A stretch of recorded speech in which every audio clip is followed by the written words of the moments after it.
I don't Christian mingle or sea full of fish. I have no idea. But I am older.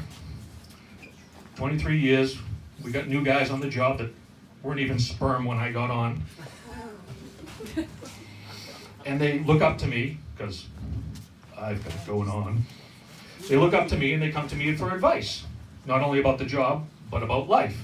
And I'm the type of guy that I'll help you out. Even if I don't know what I'm talking about, I'll make some shit up. So this kid, Derek, comes up to me. And he tells me he was on Bumble. Anybody know what Bumble is? Yeah, none of you guys are going to admit it. You all know what it is, but no one's stupid enough to go, yeah, I'm on it. Bumble is the meat market for women. Guys put themselves out there, and women go, yes. So he puts himself out there on Bumble, and he tells me he met this woman on there. She's a smoke show. He says, oh, good for you. But she's married. Now the story's getting interesting. And her and her husband want to have a threesome. I have no experience with the devil's threesome, so I start throwing out sports terms to him. All right, you stay on your side of the field, he stays on his side. Watch for unnecessary contact on the line change, and watch out for exuberant end zone participation. He goes, no, first, she wants to watch me blow her husband. Are you asking what I like? So, no, I'm not gay. I'm like, I'm not judging you. I was totally judging him. I'm not judging you, but once the tip goes in, I don't think you can check off straight anymore.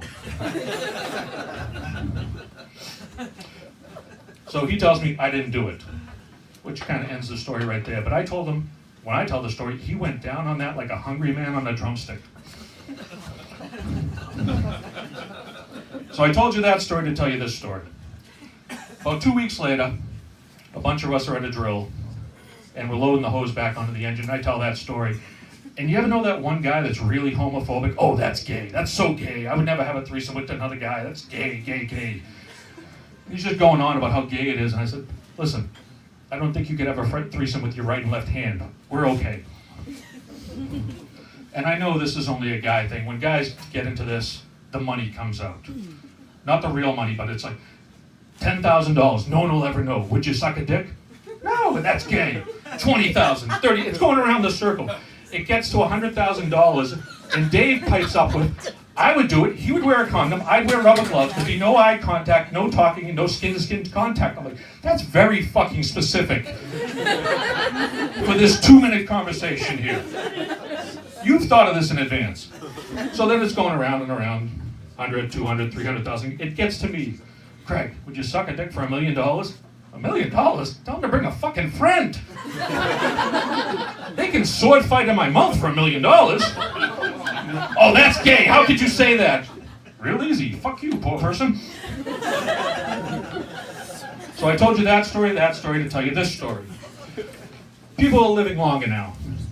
Elderly, we have a lot of elderly housing, elderly complexes that we go to all the time.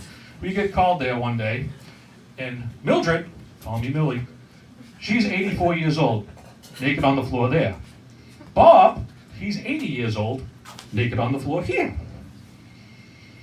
So I'm checking out Millie, and I can tell she's dislocated the hip, but she's more worried about Bob. I go, it's okay. Bob's okay, your husband's okay. Oh, he's not my husband. We just met tonight. We're just doing it. What am I supposed to say to that? I hope you wore a condom. You don't want to get pregnant at your age. In my head, I'm thinking, good for you. The other side of my head's going, ew. But we're there waiting. And I'm kneeling down there, and I see Bob, they're helping him stand up, and I hear, whoa!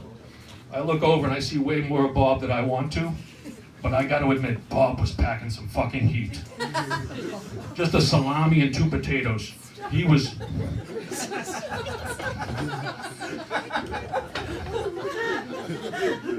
No!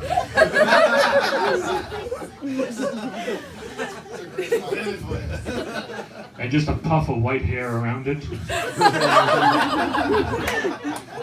And I gotta tell you, Bob was manscaped. Get that image out of your head, because it's burned into mine.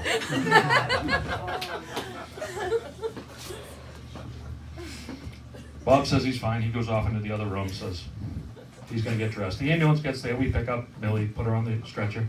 Bob comes back out. He's half dressed, holding his shirt in front of himself. I got a problem. What's your problem? I took Viagra. It's not going down. And everyone's looking at me. You got $1 million?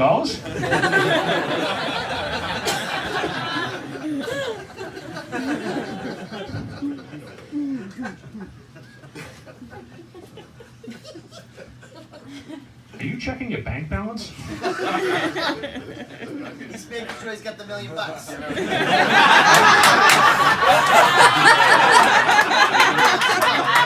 That's what it looks like over there.